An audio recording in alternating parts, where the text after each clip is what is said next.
अपने पसंदीदा YouTube channel Hindu धर्म ब्रह्मांडपदी श्री को सब्सक्राइब करें, वीडियो को लाइक और शेयर करें और हमारे नए नए वीडियो की सूचनाएं प्राप्त करने के लिए बेल आइकन का बटन दबाना न भूलें।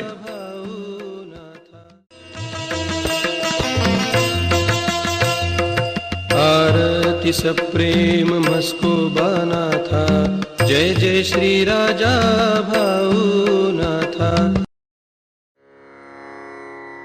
ॐ भूर्भुर्गव आदिशक्ति ब्रह्माण्डच्च दिव्यशक्ति प्राप्त्यर्थच्च परमेश्वराय नमेन गायत्रीयं कालभैरव दिव्यशक्ति नमो शिवाय। ब्रह्मांडपदी श्री सप्तशक्ती महाग्रंथ, ब्रह्मांडपदी श्री सप्तशक्ती महापंथ। सत्य हाच धर्म, जसा खवळलेला समुद्र, जसा पूर्ण आकाश, जसा सूर्य, तसा मी। शिवोहम। पिछले यानी भाग 96 में हमने देखा ज्ञानेश्वरी ग्रंथ, श्री अनुभवी काव्य, साथ ही अन्य अनेक महान ग्रंथ रोशनी में, प्रकाश में आए हैं। विश्व में प्रसिद्ध होकर संपूर्ण जीव सृष्टि का, मानव का आदर्श होके कल्याण हुआ है और ये हमेशा की तरह होता रहेगा। तारीख 15 जनवरी 96, सोमवार। ब्रह्मांड में पहले शुरुआत में ब्रह्मांड में के बिल्कुल नीचे तल के मूल पृथ्वी थी और उनके संपूर्ण पृथ्वी के ऊपर प्रचंड ऐसा संपूर्ण पृथ्वी भर के समुंदर था। संपूर्ण ब्रह्मांड ये पूरी तरह से खाली था और सर्वत्र ब्रह्मांड भर के पूरी तरह से अंधेरा था।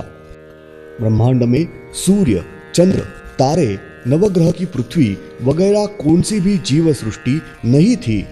संपूर्ण ब्रह्मांड भर के सार अंधेरा फैला था। सिर्फ समुंदर, नीचे का समुंदर पानी ही था और समुंदर में, पानी में प्रचंड बड़े आकार की मछलियां थी। बाकी कुछ भी जीव सृष्टि नहीं थी। सिर्फ समुंदर का पानी और उसके प्रचंड बड़े आकार की मछली, यही प्राणी था। बाकी दूसरा कौन सा भी प्राणी नहीं था और उस समुंदर के पानी में कुछ कम प्रमाण में विरल वनस्पति थी।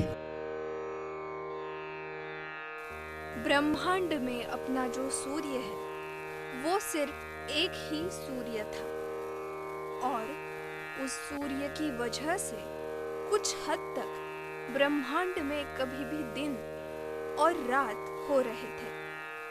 और ब्रह्मांड में अपना जो चंद्र है वो एक ही चंद्र इस ब्रह्मांड में था। अपना जो सूर्य और चंद्र है वो ही सिर्फ ब्रह्मांड में घूम रहे थे। उसके बाद संपूर्ण ब्रह्मांड में सूर्य, ये सिर्फ अपना एक सूर्य था और अपना एक ही चंद्र था और बाकी और के 14 चंद्र घूम रहे थे। ब्रह्मांड में अपना जो सूर्य है वो एक ही सूर्य, ये एक जगह स्थिर न होकर वो सूर्य प्रचंड आकार का बड़ा था और वो खुद के आजू बाजू प्रचंड गति से घूमते घूमते ब्रह्मांड में घूम रहा है। ब्रह्मांड में अपना जो सूर्य है वो सूर्य खुद के आसपास प्रचंड गति से घूमते घूमते ब्रह्मांड में पहले सबसे ऊपर के नोक पर होता है। तब वो सूर्य अपने आजू बाजू घूमते घूमते धीरे धीरे एक रेखा में नीचे नीचे सीधे आकर सीधे नीचे तल के पृथ्वी के समंदर के पानी पर आते थे। वापस वैसे ही सीधे धीरे धीरे एक रेखा में ऊपर ऊपर जाते थे। ब्रह्मांड के ऊपरी नोक पर आया जो सूर्य है वहां तक ऊपर जाते थे और वापस वैसे ही सीधी एक रेखा में नीचे नीचे धीरे धीरे नीचे आते थे। अब अपना सूर्य है उस जगह आते थे, वहां आने के बाद अपने सूर्य के दाईं ओर सीधे क्षैतिज एक रेखा में जाता था। अब वहां एक सूर्य और 10 पृथ्वियां हैं। वहां का सूर्य है, वहां तक जाते थे। वहां से वापस धीरे धीरे खुद के आजू बाजू घूमते घूमते वापस पहले स्थान पर यानी अपना सूर्य है वहां तक आते थे।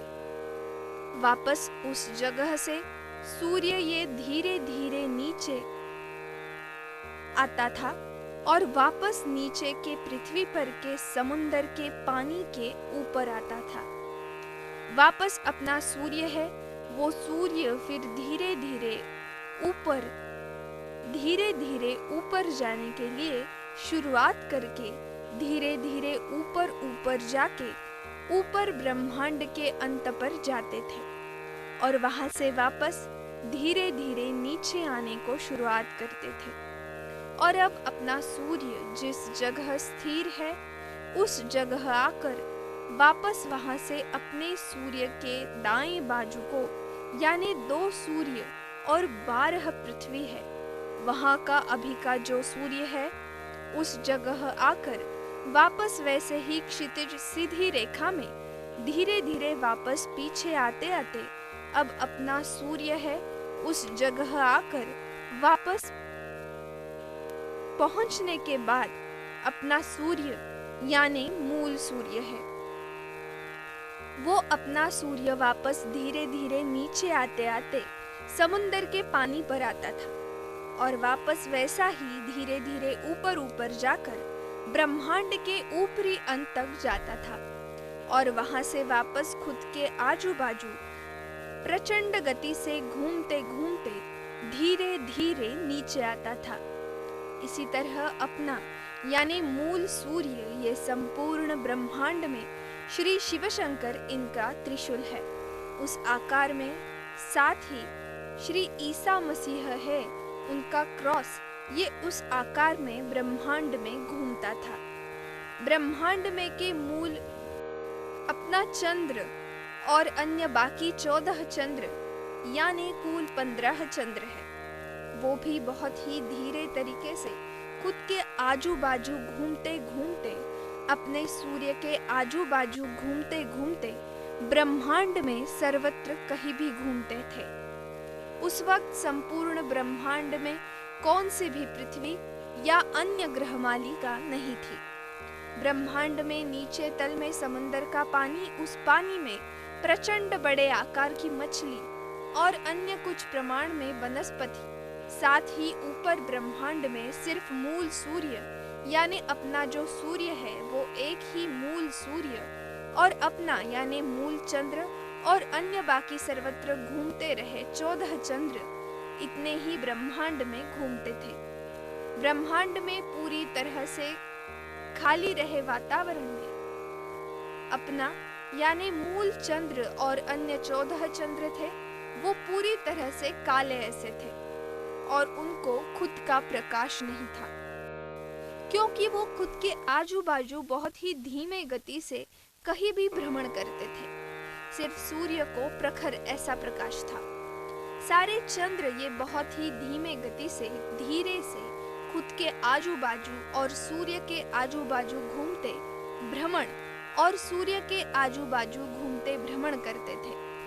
तब उनको खुद का प्रकाश न होने के कारण वो चंद्र ब्रह्मांड में कैसे भी टेढ़े मेढ़े सीधे तिरछे घूमते थे। जब सूर्य के ऊपर आते हैं तब नीचे समंदर के पानी पर सर्वत्र अंधेरा छाया है और वो बाजू को हो गए थे। अब नीचे वापस सूर्य का प्रकाश गिरता है। इस प्रकार से संपूर्ण ब्रह्मांड में कभी भी रोशनी या अंधेरा यानी कभी भी दिन और रात होती है। अब जिस तरह से 12 घंटों का दिन और 12 घंटों की रात होती है वैसा प्रकार तब नहीं था। कभी भी दिन यानी रोशनी सूर्य प्रकाश रहता था और कभी भी कितने भी समय रात यानी हर तरफ अंधेरा छाया रहता था। ब्रह्मांड में सर्वत्र वातावरण खाली था। तब नीचे तल में समंदर का पानी उसमें एक ही मछली, ये प्राणी और कुछ वनस्पति और ऊपर वातावरण में अपना यानी मूल सूर्य और मूल अपना चंद्र है, वो चंद्र और अन्य 14 चंद्र इतने ही स्वयंभू थे। संक्षेप में ये 5 पंचमहाभूत स्वयंभू है। 1 नंबर समंदर का पानी, 2 नंबर सूर्य, 3 नंबर चंद्र, 3 नंबर चंद्र, 4 नंबर मछली और 5 नंबर वनस्पति। ब्रह्मांड में श्री माया महाशक्तिश्वर ये शक्ति है और उसके पहले से यानी ये शक्ति निर्माण होने से पहले श्री मायावी शक्ति ये शक्ति थी। कुछ समय जाने के बाद श्री मायावी शक्ति ये ब्रह्मांड में गायब हो गई है। उन्होंने ये मूल 5 महाभूतें निर्माण नहीं की है, वो स्वयंभू है। धन्यवाद।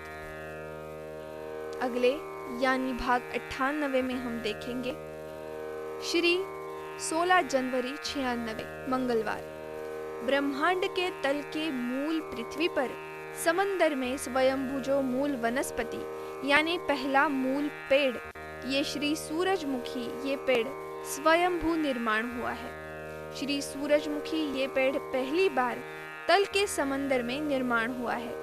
अपने को अब पृथ्वी पर जैसे श्री सूरजमुखी पृथ्वी पर दिखता है, साथ ही तब भी और अब भी वो पेड़ बिल्कुल वैसा ही दिखता है, उसमें कुछ भी फर्क नहीं है।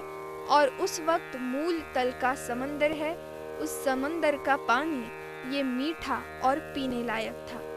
बाद में कुछ समय जाने के बाद समुंदर का पानी नमकीन हो गया।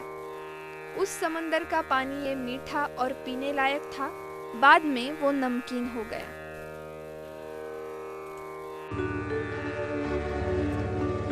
ओम श्रीनाथ मस्को